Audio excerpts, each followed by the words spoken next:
The first ever women's blood and guts match has taken place in AEW, and I just had to make a video on it. So let's get right into it. Sky Blue and Willow Nightingale would start off this historic match, and huge shout out for Sky Blue. She was amazing in this match, and her stock has definitely went up. Very quickly in this match, she will be busted wide open, and she's just dripping blood. There was a moment in this match where Jamie Hayter is in the corner and she has a trash lid over her face, and Megan Bayne just beams her with a gold chair. I mean, she chucks this bitch at Jamie. Kris Statlander would join the match and she would take out everyone while she still has the AEW Women's World Championship around her waist. Tekla at one point would have a kendo stick and barbed wire around the neck of Jamie Hayter. This poor woman is just being put through absolute hell. Mercedes would come into the match, and she would throw every single one of her championships into the ring so her teammates could use them, which is a very smart move because she has a lot of those fucking things. Marina Shafir would come in and throw Kris Statlander outside of the ring, and she would pull out a hidden bed of nails, and she would kick Kris Statlander onto the bed of nails. Jesus H. Christ. Toni Storm would wrap glass around her hand, just like she did at Revolution against Mariah May, and she would take out Marina Shafir and Megan Bayne with the glass hands. A table would be set up and Jamie Hayter and Sky Blue would be on the trusses, and Jamie would slam Blue onto the table, but it wouldn't budge. Jamie would hit an elbow drop off the top rope through the table, but yet again it would not budge.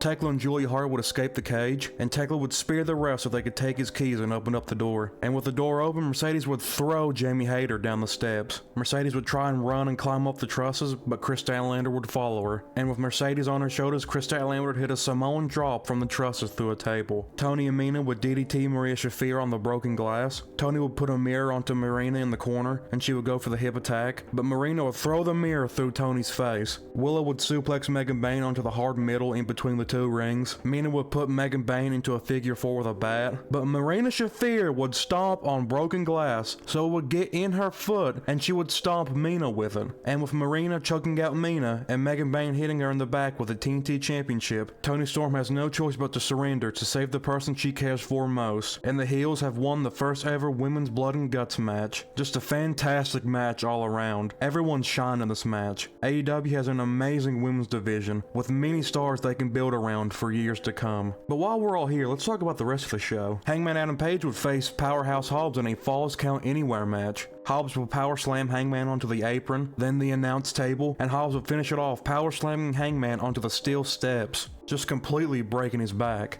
Hobbs would look to powerbomb Hangman off the announce table, but Hangman would back body drop Hobbs onto the ground, and Hobbs hits so hard he bounces up in the air. I know his tailbone is screaming in agony. Hangman would run at Hobbs, but Hobbs would spinebuster Hangman through a table. Towards the end, Hobbs and Hangman would be fighting in the crowd on top of a balcony, and Hobbs would be dazed on the balcony, and Hangman would have a running start and would hit Hobbs with a boot, causing Hobbs to fall onto an electrical table, killing Hobbs and causing the lights to flicker in the arena. And Hangman would cover Hobbs to win the match. It was a great match, and Hobbs looked like an absolute beast in this match. If AEW locked in on Hobbs, he could be a major threat in the world title picture as a monstrous heel. Then we move on to the final match of the show, the men's blood and guts match. Darby Allin would jump on Yuta's back with a thumbtack skateboard. Claudio would do what he loves most and throws Darby Allin outside the ring into the cage. Moxley would come in and he would immediately stab Kyle O'Reilly with a fork. Can someone get these utensils away from this fucking guy? Daniel Garcia would power drive Darby on broken glass,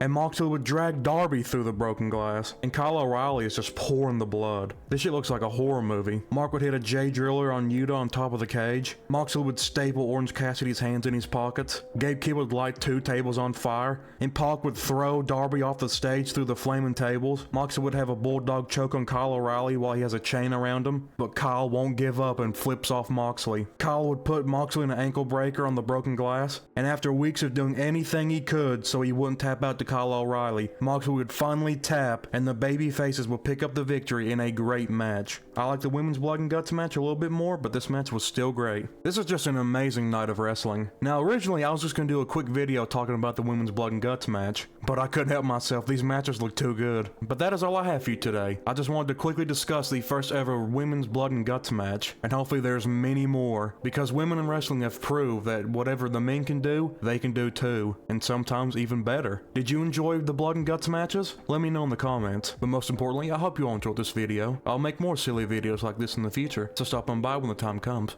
But until then, be careful.